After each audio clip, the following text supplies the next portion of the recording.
Max Blumenthal, welcome back to the show. Good to be back to the show. Yeah, thank you so much. I really do appreciate you coming back for, I believe this is your third appearance. And I really wanted to speak with you today about censorship because it seems like every single day there's new deplatformings and new smearing happening. And I really wanted to talk about that. But before we get started on that, I did want to ask, last time we spoke, we were talking about the pandemic and, the prospect of vaccine passports and how that was playing out. It seems as though since this war in Ukraine began in February, that the pandemic has largely ended. I think it was about a week after the war began that we saw signs that were up at the Capitol, the US Capitol, being thrown out and sitting in dumpsters. So just from your perspective, is the pandemic over? Have they moved from one crisis to another, or will the pandemic be back? The pandemic will be over when the Emergency Powers Act is repealed and all these restrictions are completely rolled back, including the mask mandate for toddlers in New York City, children 2 to 4 years old. This is having absolutely no effect on slowing the spread. It is a perception management device and a political tool of Eric Adams, being weaponized against the most vulnerable population in New York in a developmental phase where they're forced to wear completely useless cloth masks in order to make their parents feel safe, because they can't be given 3 micrograms of mRNA, which also fail to stop infection or transmission against a virus for which these small children have almost no risk of hospitalization or death from. So it's absurd. This is still taking place around the country. The State Assembly in California has a whole bevy of draconian bills that are being debated right now. The U.S. People's Convoy has left its base outside Washington, D.C. for Sacramento, had left it several weeks ago to protest those bills. One bill would strip doctors of their medical licenses if they sought to treat COVID with off-patent medications, or if they said anything to patients that cut against the grain of the completely discredited consensus that Fauci and the CDC attempted to enforce for the past 2 years. So this is an attack on the speech of doctors. And you can just look at the bills and the extreme mandates that they're proposing. Same thing in the New York state legislature. So this is still taking place. Philadelphia reinstated a mask mandate. There's still a debate going on. What changed was that on February 24th, Vladimir Putin ended the pandemic as the current thing. In other words, as the kind of psychological operation that US media and government bureaucrats were keeping the public preoccupied with and using to manipulate them. It was no longer the deep political event that it had been. And you can make it may be that the Ukraine proxy war is no longer the current thing after the leak of a draft decision by Supreme Court Justice Samuel Alito last night, which saw hundreds of protesters outside the Supreme Court, including members of anti-war groups, which haven't protested the Ukraine proxy war to any significant degree. Yeah, I mean, politically, it is an interesting kind of evolution that we saw just over the last few months, because right before the operation in Ukraine began, there was some polling that was done that was effectively telling the Democrats that the mandates for COVID were not popular and that they would be punished by voters because of all the mandates. And then with Ukraine, obviously the narrative's changed quite a bit. And again, we seem to have seen some walking back of the mandates, at least, in places like where I live. But yeah, as you mentioned, just over the last 24 hours, it seems as though the narrative has shifted again very heavily around the subject of abortion, and that this could be kind of wind in the sails behind Democrats and what they may be running on. Well, I was just in Los Angeles in California to speak at the rally against the mandates there. And my speech is on the Grayzone channel. It's funny how people who attack me for going there, members of the lockdown left and establishment liberals, don't actually quote my speech or quote from anything I said. But one of the main objectives of my speech in addition to speaking out against censorship and how it was expanded and reinforced against the backdrop of COVIDian hysteria and now being applied to anti-war voices, was to call for the reinstatement of the jobs of public workers doing the most important jobs in this country who were fired because they didn't want to take an experimental gene therapy. And that's exactly what the vaccine was. And I hung out with them. I've known them, firefighters in New York who are protesting for their jobs back. They're very healthy people. They're doing just fine. They didn't suffer a winter of death and severe illness, as Joe Biden said they would. They want to assist their communities. They want to rescue people, public school teachers. A friend of mine, he's faculty at a public college. He lost his job because he wouldn't take the jab. He's lost his health insurance. Relying on I did an interview with him. His name is Garrett Ramirez, longtime socialist organizer, union organizer, someone you could never call far right. And I noticed in the interview, his glasses were taped together with electrical tape. And it was because he couldn't pay to get his glasses fixed because he'd lost his health insurance. So that's what these people are going through. It continues under the reign of the clown mayor, Eric Adams, who showed up at the Met Gala with a ridiculous Gilded Age costume on, calling for stopping gun violence. This is a former cop. And so for people to say that it's not happening is just a way of continuing to gaslight us. The same people that gaslit us and made us think that, the vaccine was going to wipe out the pandemic and this was just like polio. They're now just claiming that the mandates don't exist. And yes, they were rolled back for political reasons, but people are not getting their jobs back. There's no accountability for the lying. You can see what Fauci's out there doing now. He said that a federal judge's decision is not valid because the judge is not a medical expert like him and the CDC director, Rochelle Walensky, who said that she learned about vaccine efficacy from watching CNN because she lied about the efficacy of the vaccines. She misinformed the public. She misinformed the public about whether they would stop transmission when we knew that they wouldn't from the beginning. And Fauci is saying that he shouldn't be bound by any federal court order. He's also acting like he is above the law that he tried to enforce through fiat, an unelected bureaucrat who was one of the highest paid and longest serving federal bureaucrats, maybe the highest paid. When Washington, D.C. lifted its mask mandate for a few weeks, right before Omicron hit, Fauci denounced the mayor, who was actually elected. I'm not a big fan of hers, but she was actually elected here. He denounced her. He doesn't even live in D.C. He lives in the suburbs, and said that, this is going to cause massive death. Fauci was seen at the Met Gala posing with Don Lemon, maskless, while masked servants at the White House Press Correspondents Association dinner, maskless with Don Lemon, while masked servants catered to them. So the hypocrisy is very clear. And Jen Psaki, White House press secretary, was asked about Fauci parading around maskless while he's waited on by masked servants, the kind of people who have to obey the mandates that he metes out through just his own orders without any public referendum. And Jen Psaki said, this is a private decision. And so what she's saying is that for Fauci and people of his class, they do not have to obey the mandates that the rest of us do. Bill Gates is never going to need a vaccine passport. Bill Gates may never want to take a booster, but people who want to work as firefighters and teachers and frontline, rescue workers, they do.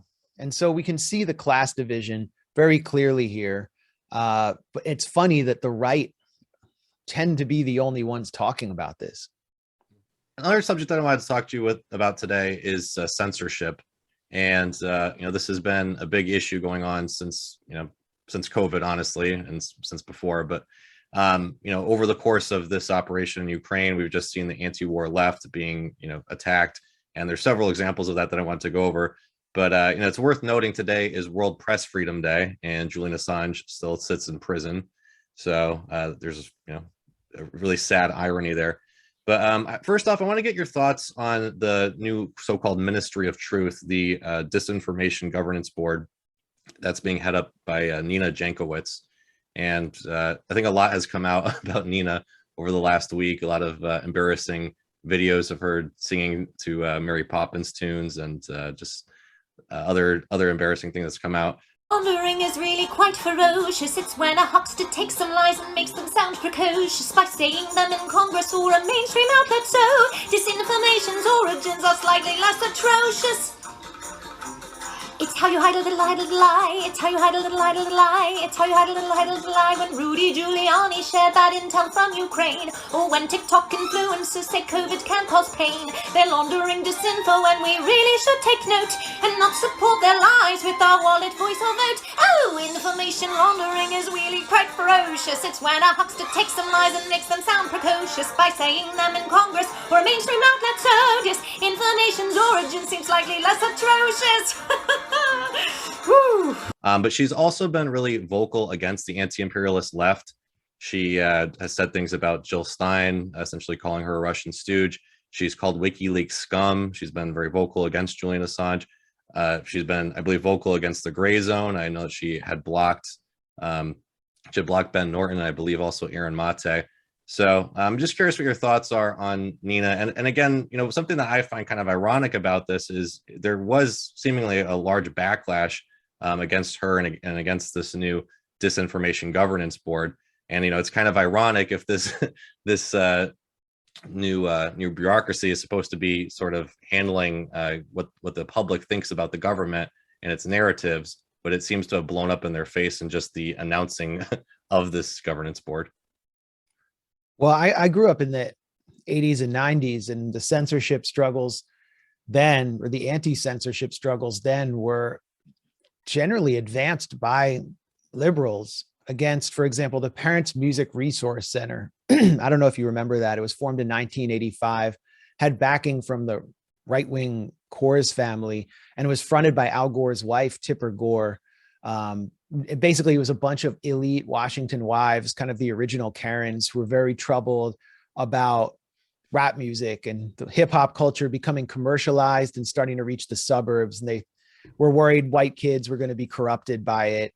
You know, C. Dolores Tucker, who was involved in the civil rights struggle, got involved in it because she was worried, she was upset about the impact on Black culture. And there were some legitimate critiques of, you know, violent gangster rap and how it was being marketed by white millionaires like David Geffen, for example. But basically what they wanted to do was limit the First Amendment severely. And it came down to a very dramatic Senate hearing where Frank Zappa, one of my heroes, who was a lifelong civil libertarian, stood up against them and made the case that this would not be limiting simply lyrics about, you know, lascivious sexual content, lascivious sexual acts. It was a slippery slope towards limiting the First Amendment completely and destroying artistic expression in the United States. And he completely exposed the hypocrisy of figures like Tipper Gore, who claimed to be liberal. And it was a really signal moment.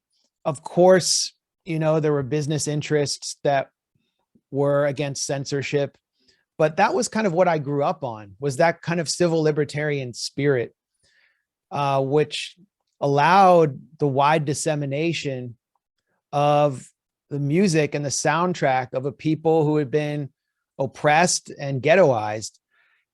And now here we are, and the main advocates for censorship tend to be liberals and the kind of people that I think might have stood up against the censorship of the 80s and 90s. What's going on here? The issue is that they are afraid of the American public.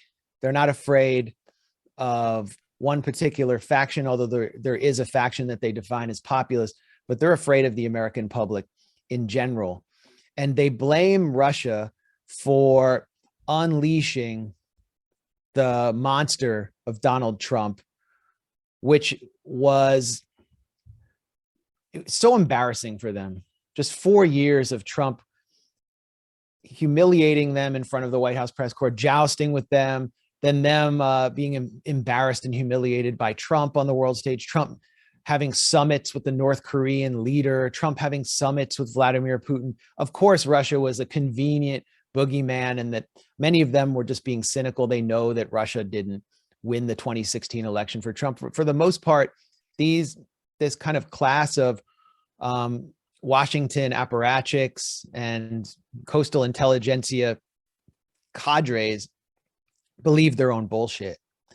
And so they're trying to institute a form of censorship that does not meet the same kind of resistance that the Parents Music Resource Center did, because the Parents Music Resource Center was actually calling for legislating limits on speech. What is taking place right now is much slicker in a sense, but also very clumsy, because you can see with the appointment of Nina Jankowicz, whoever appointed her, I guess it was, Mayorga or whoever runs the Department of Homeland Security. I don't know who selected her, but they actually think she's an expert. We'll talk about her in a second.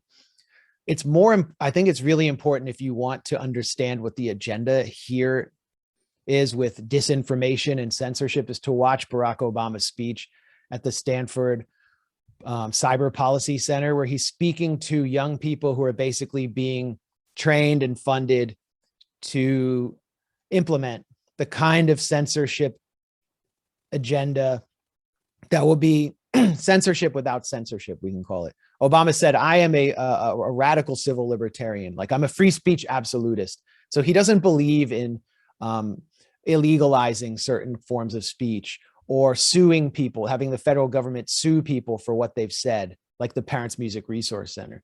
What he wants to do, and he said it right there, it took forever for him to get to the point. At about the 45-minute mark in his speech, he said that he wants the algorithms that social media uses to amplify certain speech and limit other speech to be open, but not to be open to the public, not to be open to me and you are limited by that algorithm. He wants it to be open to those young people in that room who are basically national security or cybersecurity drones, and then they will get to determine the algorithm. And he called this reform. Those people, he kept saying we need to reform social big tech and social media platforms. He didn't call to nationalize it or to break them up, as even Steve Bannon and Donald Trump did. And that's because by reforming it, and he said we need more government involvement, not more popular or democratic involvement, which is what would take place through nationalization. Those people in that room who are just completely politically conformist, centrist, cybersecurity, national security drones will be in charge. And then he also proposed having consultant roles for NGOs that are backed by the Obama Foundation, which is itself backed by corporate America and the national security establishment. And those NGOs will be fronted by Obama fellows who many of them are people of color, who will serve as self-appointed representatives of their communities without any accountability to their communities. And they will therefore limit what traditionally restive, oppressed communities in the US can hear and see, and determine what's disinformation or not. So I think Obama's actually the person who's far more dangerous than Nina Jankowicz. Obama's the salesman for all this. I'm pretty sure, I mean, if we look at his record after being president, he's being paid to do this. I mean, he was getting $400,000 to give speeches for hedge funds. So I assume he's getting paid to be the disinformation frontman. But there's also a clear benefit for Obama. I mean, Obama is responsible for the disaster that we're in with Joe Biden. He's the one who engineered the Democratic primary so that his vice president would emerge as the nominee. And, he would call Buttigieg, hey, we're going to get you transportation secretary if you drop out. You're all going to be good. We're all going to take care of you if you all drop out. and then just leave it as a contest between Biden and Bernie, and then we'll crush Bernie in South Carolina. So Obama's responsible for all that. Obama's essentially the captain of the Democratic Party. So why doesn't Obama, what can Obama do to take his influence to the next level? He gains control not over the presidency, not over US foreign policy, but over the way that reality is officially interpreted and regulated by the government, and specifically by the national security state. And it becomes regulated according to his worldview, which is, I think Obama defines where the political center is. So you have like these little bureaucrats being put in charge of implementing these sorts of policies. It's going to take years and years for them to get this through, and it will also require them not having a Trump-like figure in the White House. That's going to stall things, even though there were already sort of subsidiaries within the Department of Homeland Security that were combating what they call disinformation and defining what is true and false. So they bring out Nina Jankowicz. Who is she and what does she want? That was sort of irrelevant to whoever appointed her, because she apparently had been really successful at marketing herself and networking behind the scenes.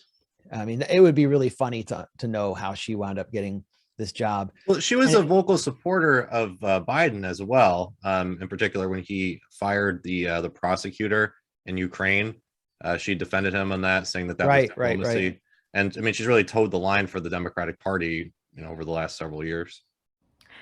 I listened to the bombshell recordings about Joe Biden released by an untrustworthy Ukrainian lawmaker today, so you don't have to. And here's what they say. Nothing. The recordings corroborate what we already knew. Number one, Joe Biden, as Vice President of the United States, was the Obama administration's chief emissary to Ukraine, and as a high-ranking U.S. official, often spoke on behalf of the international community.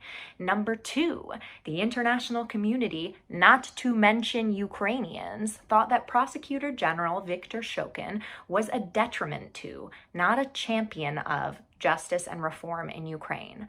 And number three, as a result, the vice president delivered a message that Shokin needed to be fired and other reforms pursued if Ukraine wanted its next tranche of IMF funds and a US loan guarantee. This is called diplomacy, not extortion. That's it. Now you can get back to your Netflix and your Zoom happy hours and lots of washing your hands. Yeah, I mean, she's younger than me, but she's managed to emerge as kind of an influential attack dog for the Democratic Party and defender. And she's helped them refine this language of disinformation, but she's also, as we can see, a complete and total clown who's extremely reckless. Let's just go through her history really quickly. She, I think, was in Ukraine advising the government on a Fulbright scholarship, which really highlights how neoliberal this government is and how similar it is to the post-1973 government of Chile, where basically all of its opponents are disappeared, tortured, assassinated, and US advisors are brought in to ram through austerity policies and to Americanize and colonize Ukraine. She was sort of riding that gravy train, getting experience there.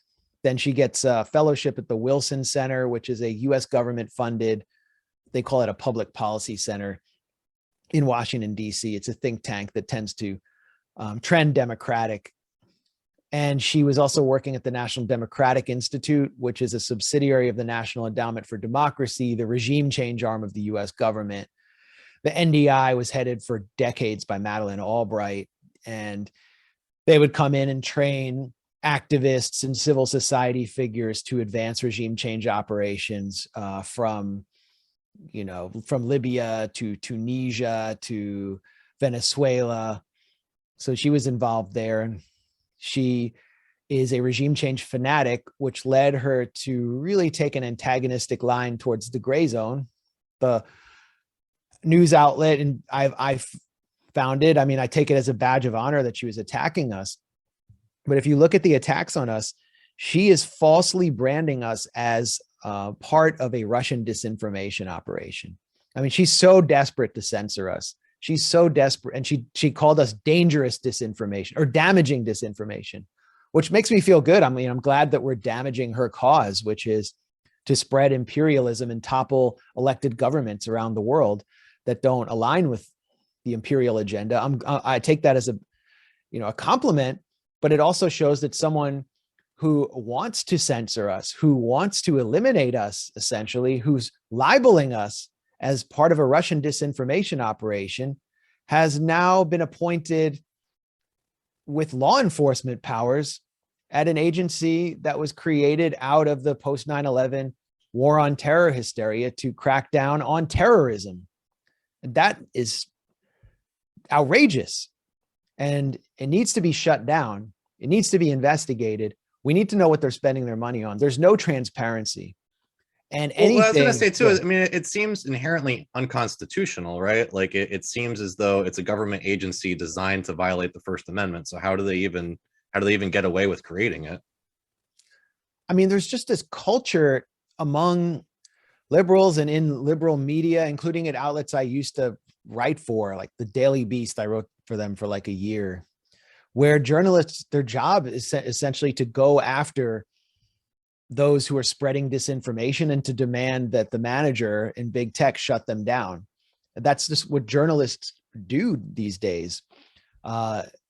It's amazing. I mean, there's an entire field that's been created for journalists to do this. And so it's considered legitimate. Censorship is considered legitimate in this fight against disinformation, because information is not only seen by people like Nina Jankowicz as a weapon that can be used to undermine US national security, but speech itself, if left unregulated and unsuppressed, is seen by left liberals like Alexandria Ocasio-Cortez, someone who presumably would have stood up against the anti-rap censorship campaigns of the 80s and 90s, as a gateway to an explosion of hate crimes. AOC said this several days ago, that if Elon Musk takes over Twitter and allows, and skews Twitter, what she's saying is he doesn't censor as much, there will be an explosion of hate crimes. There's no evidence for that whatsoever, but it shows you how everyone from the center right of Mitt Romney to the kind of rad lib left of AOC views speech, the speech of the American people, the American populace, unrestricted, as potentially violent, dangerous, and existentially destructive to the United States. Well, you mentioned the Daily Beast. I did want to go over the hit piece that was written about you and many others. But this just comes in a wave of smearing that's happening against the left right now. I don't know if you heard about the Tech Transparency Project, them putting out a report against streamers on Twitch, Jackson Hinkle and others, which effectively got them kicked off of Twitch once that was picked up by the Financial Times. There was also Sam Cedars' show recently going after Aaron Mate, calling him part of the dumb left and saying that he denies genocide all day long. And then there was also this, after the Daily Beast actually did another hit piece earlier last week against Kim Iverson. And then a few days later, did a more extensive hit piece against you, Lee Camp, and many others. And really trying to say that folks are apologizing for genocide, for dictators, emboldening Putin and helping him with his invasion of Ukraine. This was written by Matthew Forestra.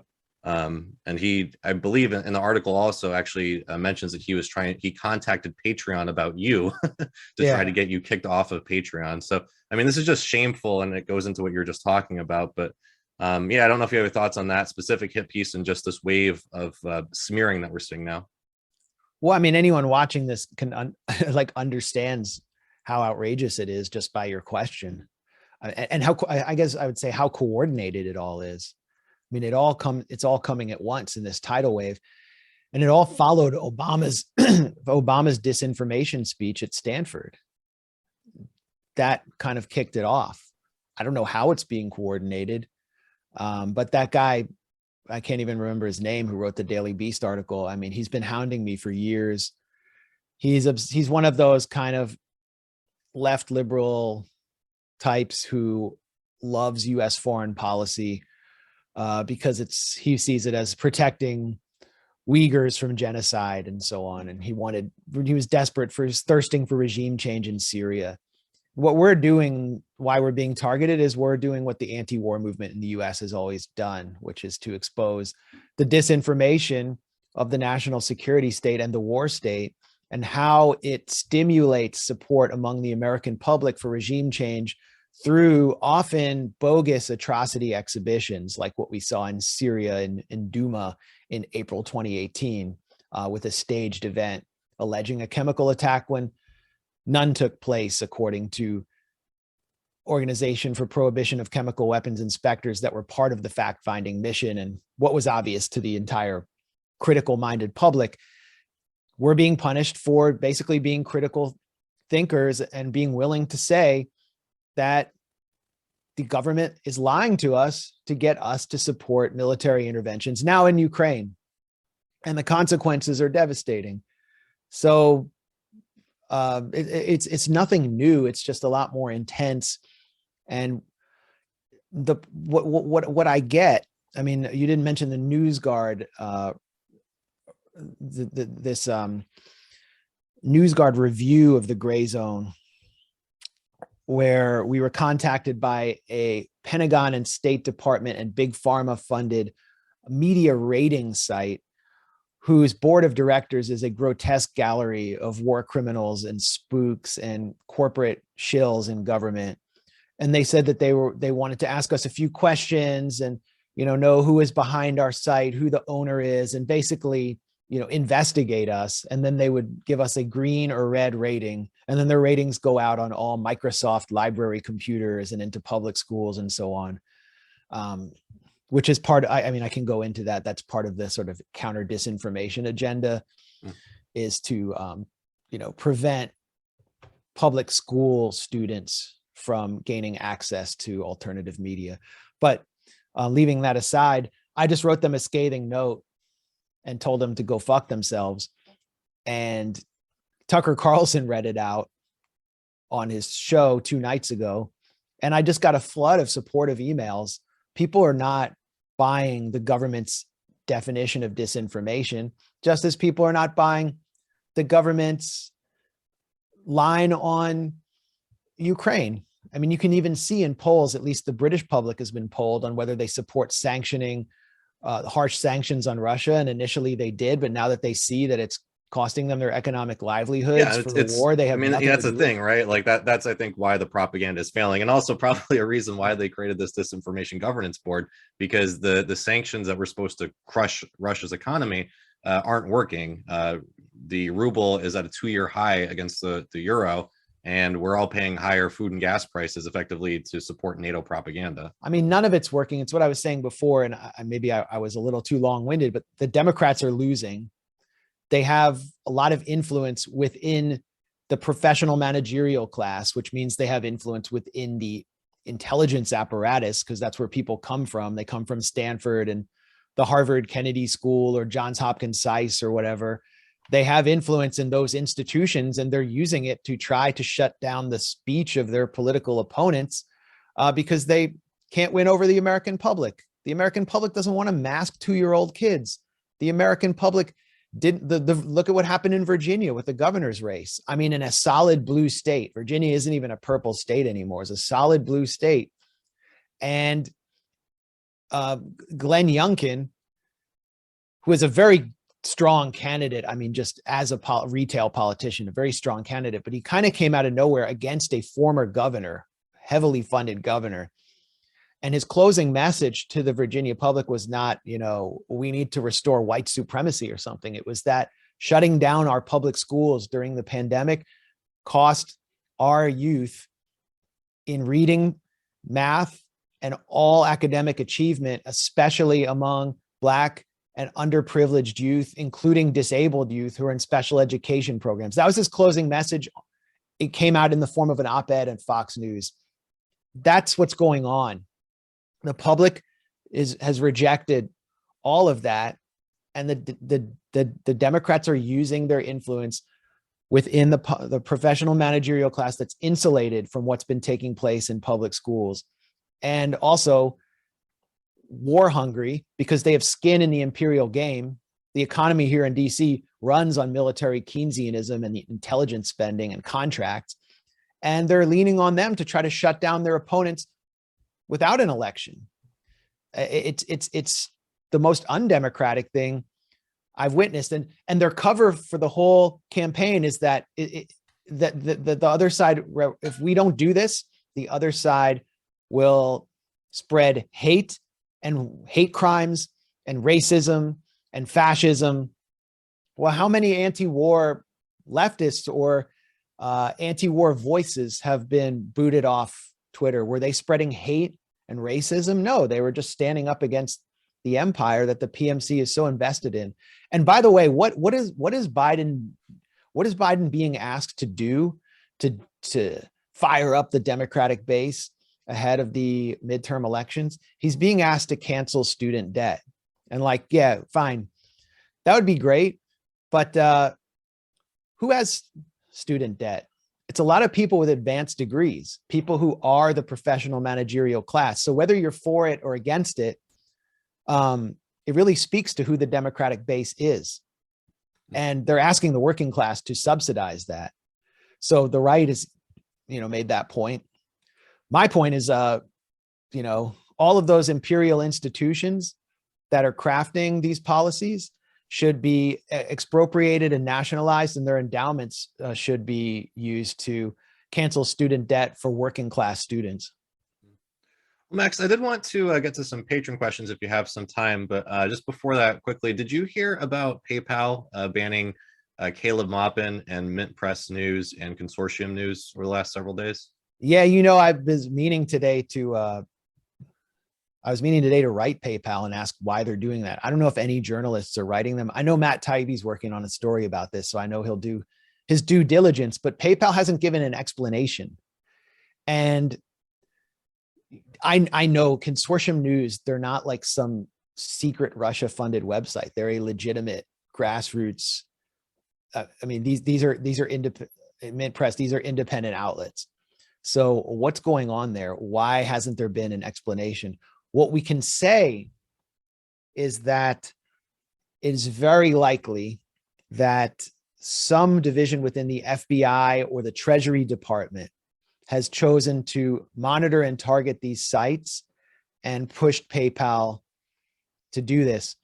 We at the Grayzone, we haven't faced any censorship or block from PayPal, but after Donald Trump ordered the assassination of Major General Qasem Soleimani, the second most important political official in Iran, we started getting transactions blocked by PayPal. If someone would say to us, for example, great work on Iran, or thank you for what you wrote about Soleimani, or something like that, those words would automatically trigger a block. Wow. So we know those mechanisms have been put in place in the past by PayPal under political pressure, and we're seeing it again, but we need answers from PayPal. And honestly, we need a movement. We need a transpartisan or nonpartisan movement of alternative media outlets and influencers and journalists against tech censorship and against the forces behind the tech censorship, like the Tech Transparency Project, which is funded by intelligence cutouts like the Open Society Foundations and the Omidyar Network. They need to be exposed and protested. Department of Homeland Security, it's right here in DC. Where's the protest against the Disinformation Governance Board? I mean, I haven't seen much in terms of protest activity in this city. And before we go to Patreon questions, just something I've been noticing around DC is there are Ukrainian flags everywhere. I was walking through the affluent commercial district of Georgetown 2 days ago, and there are Ukrainian flags draped across an entire street. which means in the monolithically white affluent areas of DC where decisions are made and the profits from those decisions are reaped, there is a total consensus in support of the NATO proxy war, and the streets are completely empty of protests, except for whatever's going on at the Supreme Court, which has nothing to do with this war or the $33 billion, twice the Department of Interior's budget, that is being dumped into the arms industry and into further colonizing the Ukrainian state. Well, it is also worth mentioning, I don't know if you know about this, but Saturday and Sunday, there are going to be nationwide protests that Code Pink and others have put together. So I'm hoping to attend some of those. I don't know if you heard about that, but there's a website that Code Pink put up that lists all the different events that they're hosting. I'm taking a look right now. I have several different questions. I don't know how much time you have left, but just if you have to run, let me know.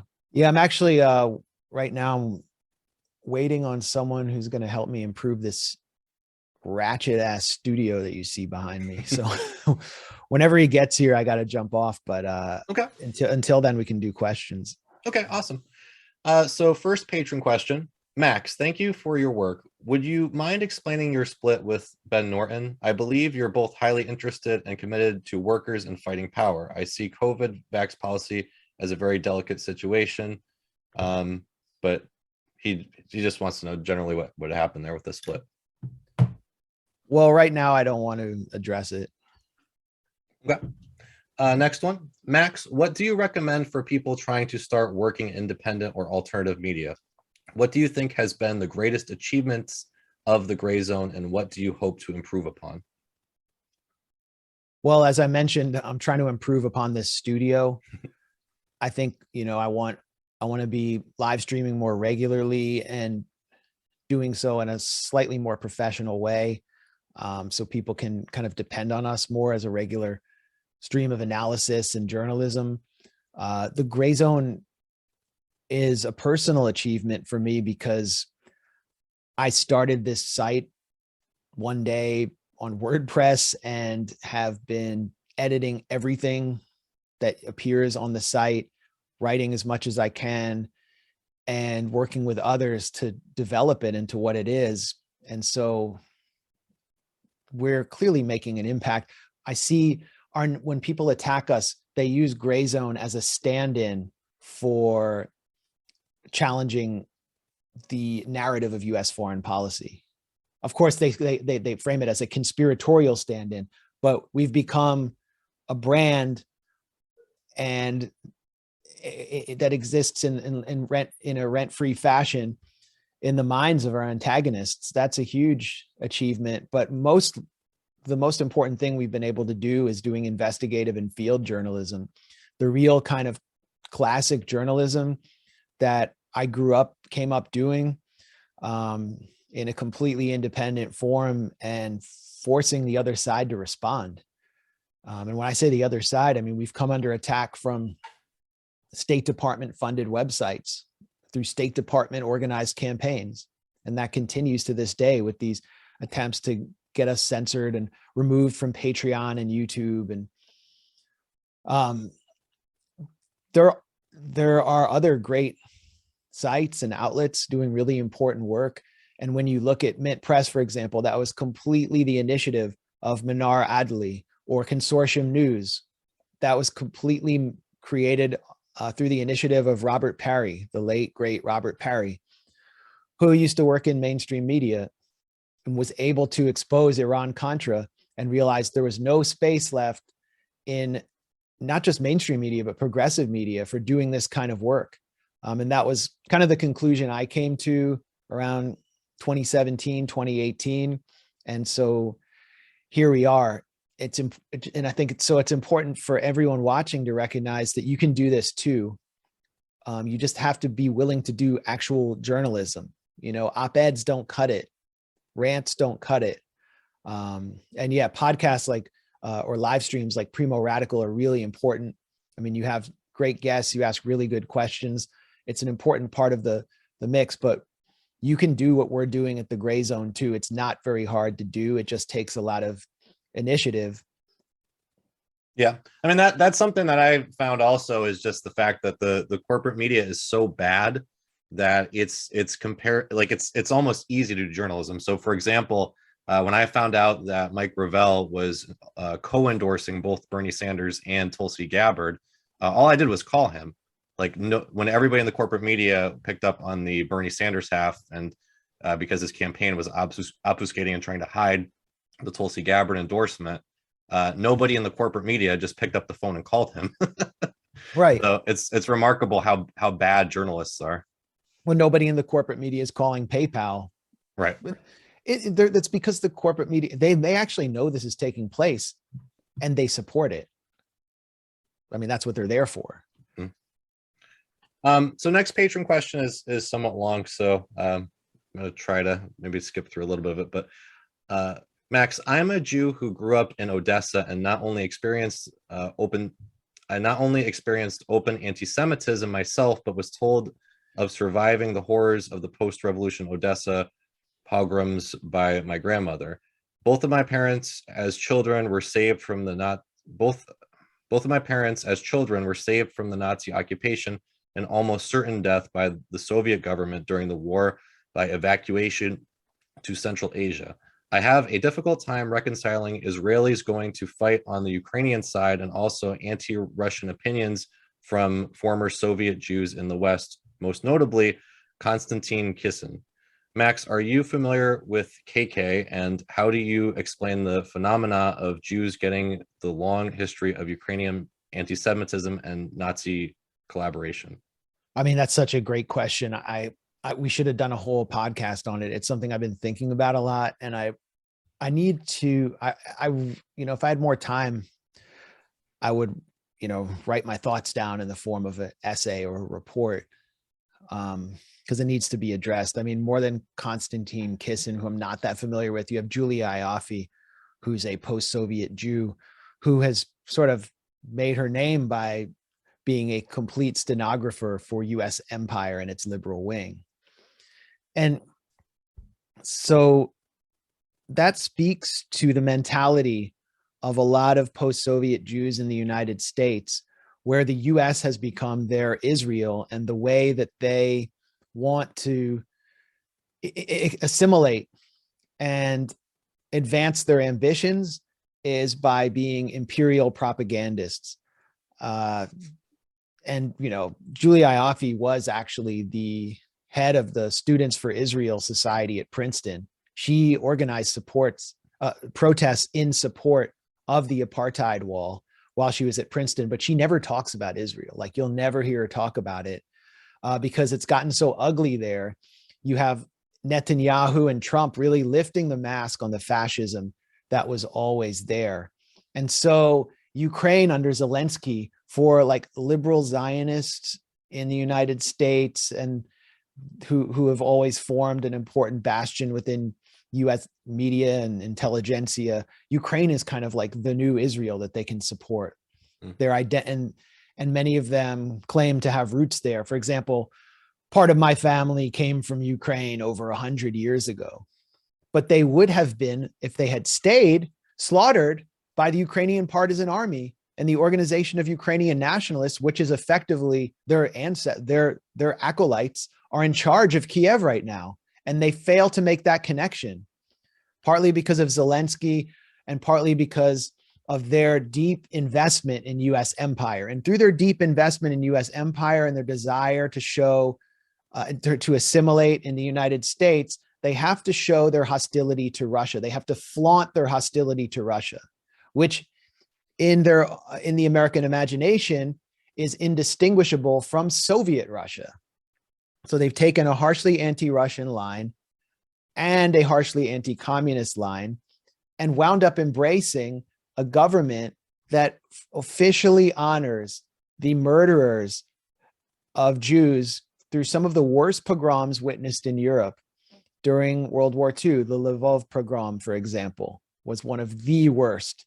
There are photos you can see if you just Google Lvov pogrom, one particularly heinous one of a woman attempting to run away from a Ukrainian partisan army death squad that was driving her out of the city right before she's shot I mean, this was the Holocaust of bullets. They were shot right above open graves and just thrown in with dirt piled over their heads.